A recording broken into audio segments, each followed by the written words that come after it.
je vais vous dire, Oui. je vous fais, moi, une proposition. Mhm.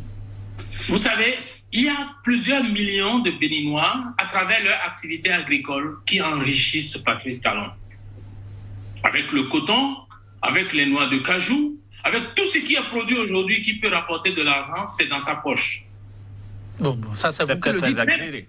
Écoutez, un instant, je vais finir de parler. Oui. Même pour importer les intrants agricoles qui permettent de produire ça, il est exonéré de douane. Les recettes, l'État ne perçoit pas un franc là-dessus. Combien il paye d'impôts, c'est lui seul qui le sait. Et puis, pour pouvoir financer les besoins réels de la population, on a besoin d'argent. On se retourne contre cette même population qui a déjà pas le minimum pour lui en prendre. On en prend. On veut prendre sur l'enseignement, on veut prendre sur les assurances. Vous savez que l'État demande aux assureurs d'augmenter le montant qu'ils perçoivent pour les polices d'assurance pour que l'État puisse percevoir encore des TVA là-dessus et faire plus de recettes. Je pense qu'à ce niveau, l'État demande aux assureurs de respecter la grille tarifaire. Ben écoutez, c'est qui fixe la grille tarifaire? Les assureurs, c'est des privés. Si moi, je vends un produit, si je vends une prestation et que je trouve normal, par exemple, de vous facturer cette prestation à 1000 francs, pourquoi l'État vient me relever le niveau de facturation? Parce que l'État veut prendre de l'argent en imposant une grille. Et c'est ce que vous appelez le social?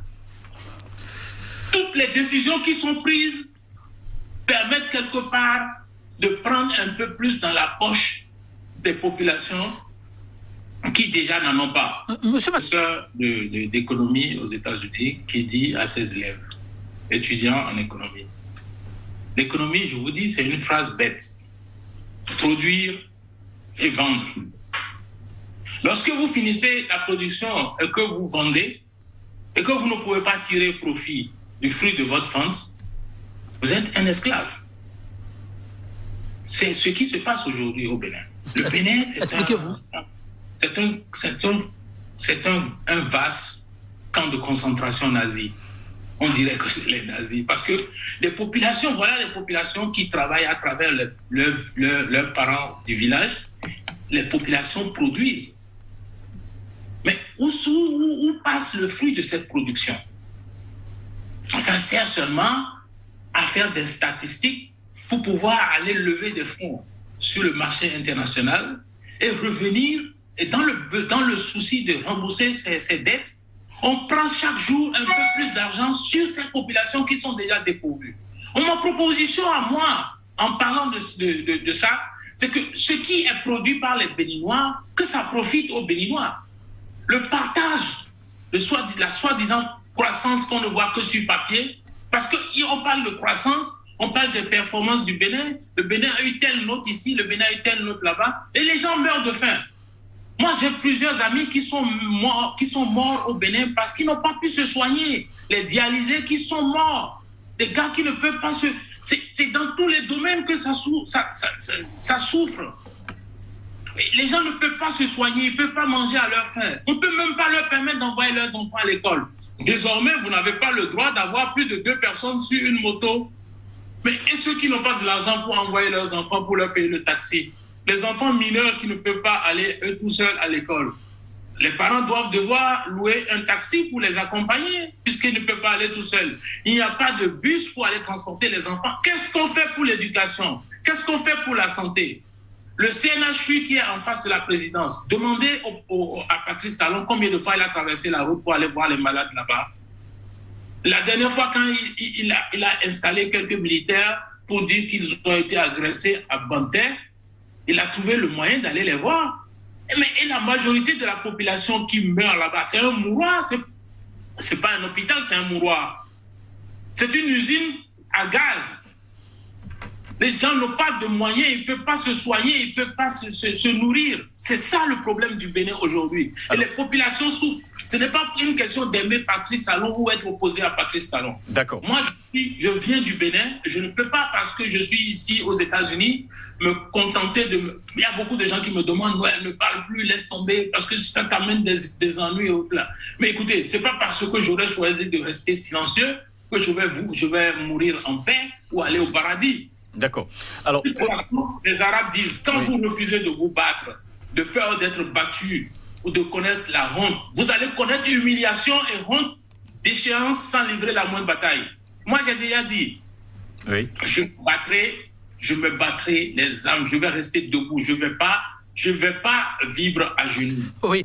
Prenez les prix des denrées alimentaires au Togo. Prenez les prix des denrées alimentaires au Ghana. Comparez-les avec la Côte d'Ivoire, le Bénin et le Nigeria. Vous allez constater. Vous savez combien de bateaux qui arrivent au Bénin? Au Bénin, on prend le maximum sur le peu qui vient. Au Togo, on prend le minimum sur une large quantité qui arrive. C'est un choix. Allez-y, dédouanez les mêmes produits, dédouanez ça à Lomé, dédouanez ça à Cotonou, vous allez voir la différence. Voulez-vous dire qu'il va falloir que nous revoyions nos choix politiques? Mais c'est clair. Parce que, écoutez, je vais vous parler un langage terre à terre.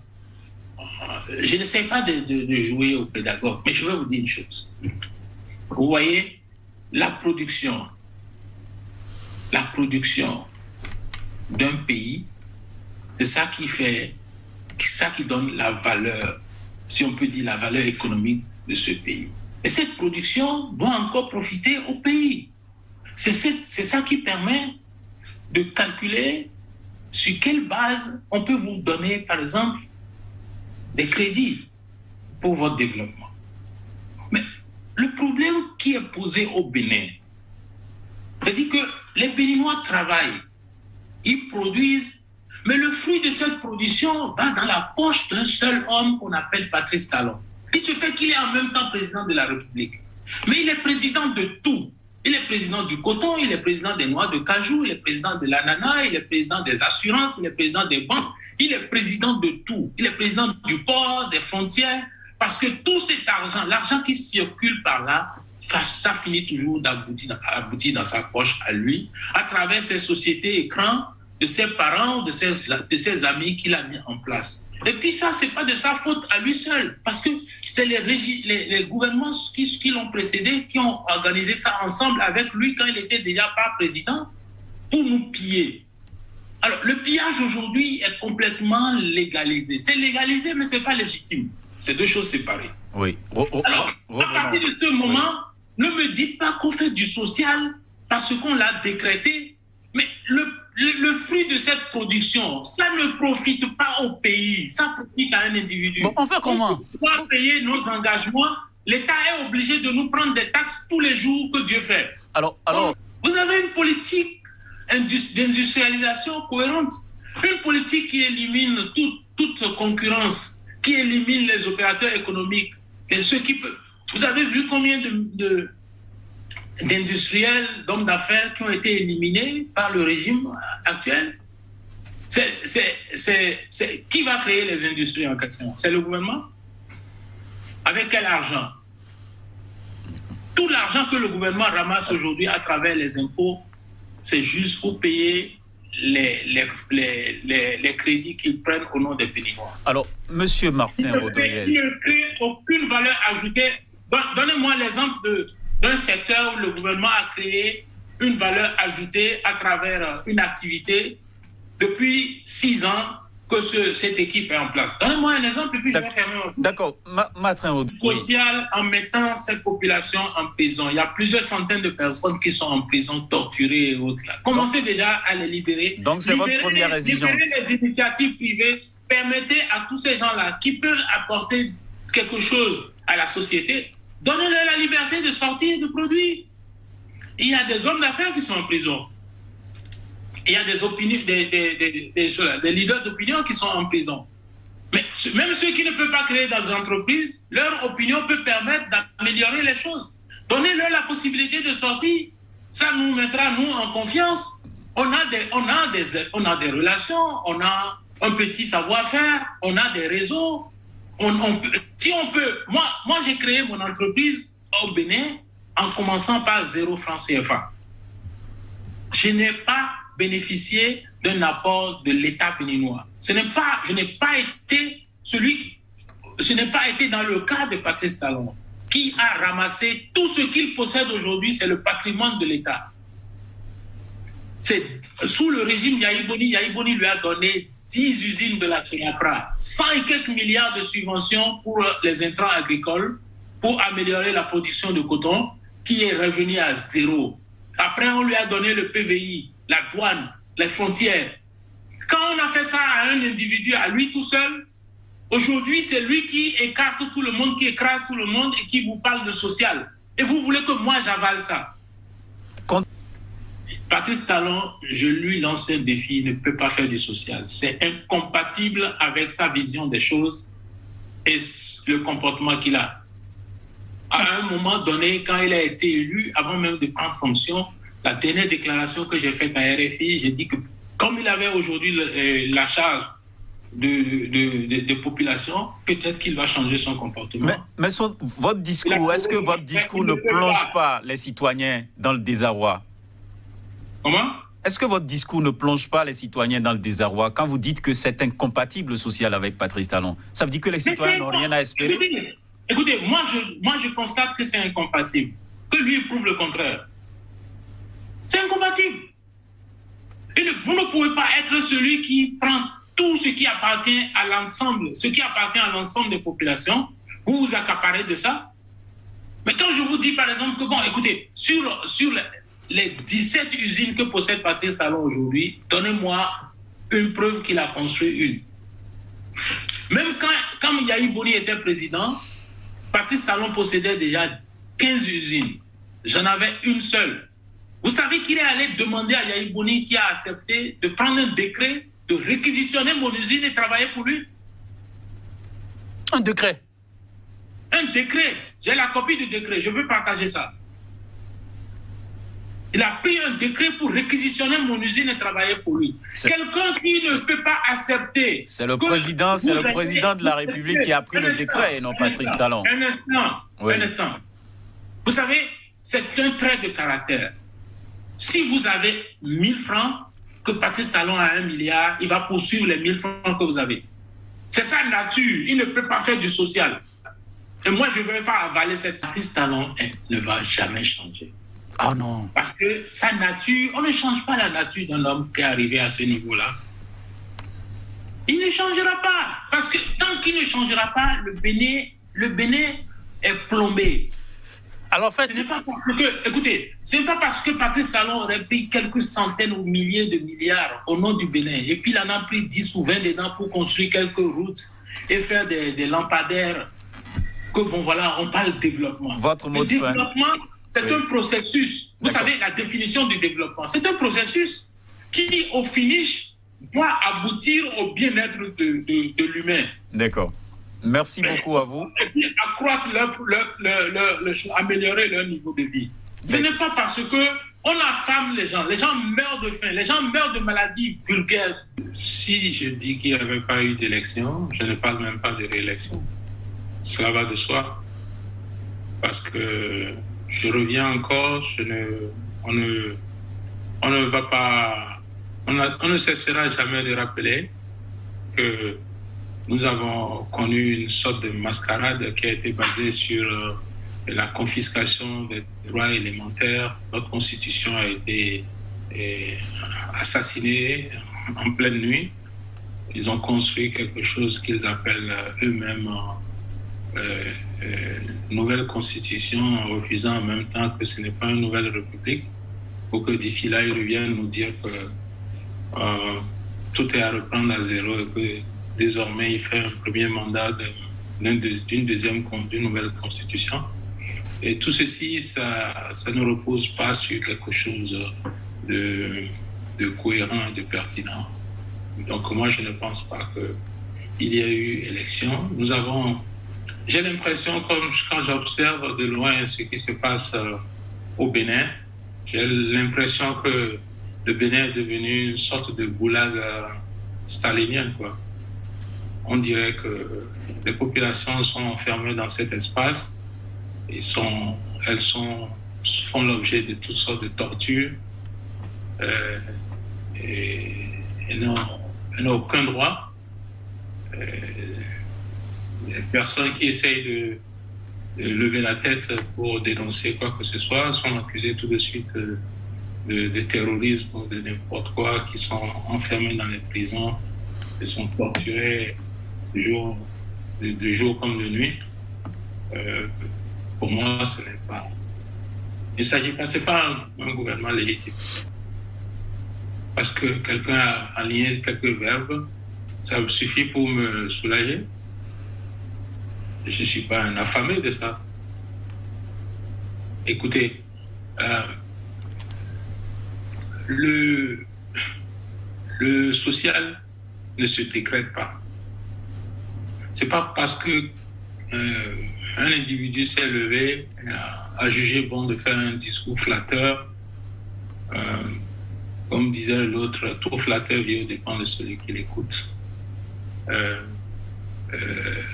que ça suffit pour applaudir et dire ouais voilà, je suis content parce que il aurait décrété une politique sociale, le tout social. C'est pas évident, ça ne suffit pas.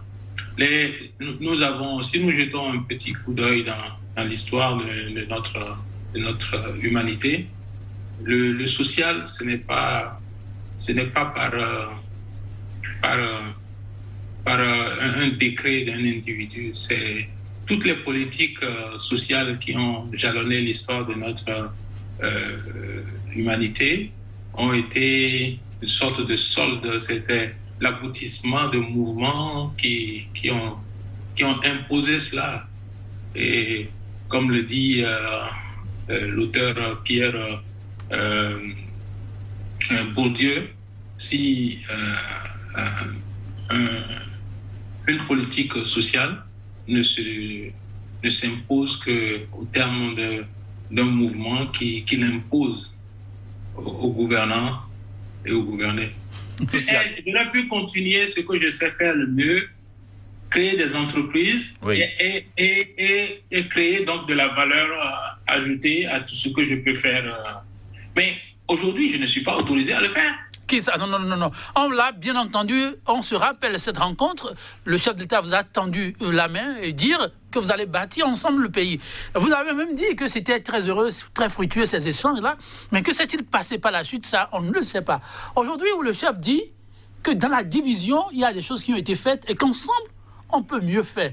C'est déjà une main tendue. Pourquoi ne rentrez-vous pas au pays? Ceux qui ont cru à sa main tendue, vous voyez où ils sont, non? Où ils sont en prison, où ils sont en exil comme moi. Vous parlez de quelle main tendue? Que préconisez-vous, Martin Rodriguez, pour que le concret en termes de société... Bon, écoutez, je vais essayer de voir avec vous. Je ne veux pas faire...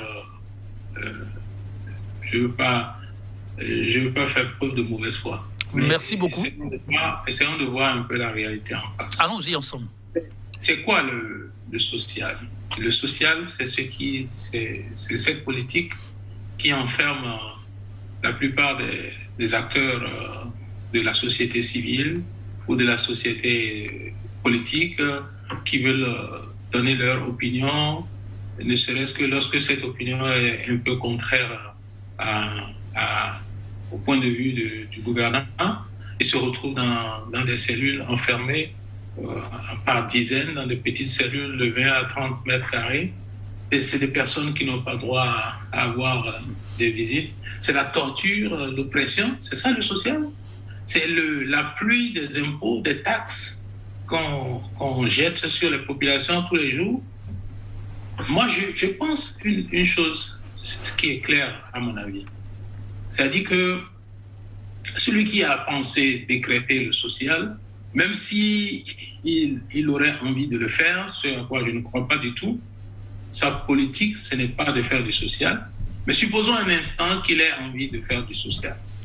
Et jetons un coup d'œil et jugeons-le sur pièce. Allons-y. Et nous allons observer une chose. Vous voyez aujourd'hui, depuis 5 ou 6 ans, s'il y a une production agricole qui augmente constamment et qui enrichit les promoteurs, c'est la production cotonnière. Mais la production vivrière ne suit pas le même rythme que suit la production cotonnière.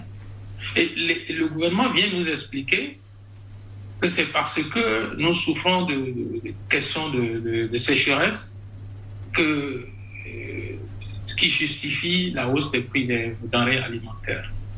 Mais la pluie qui manquerait, selon cette explication, à la production vivrière, qui devrait permettre de nourrir les populations, mais cette pluie a choisi par exemple de faire pousser le coton, de permettre à ce que le coton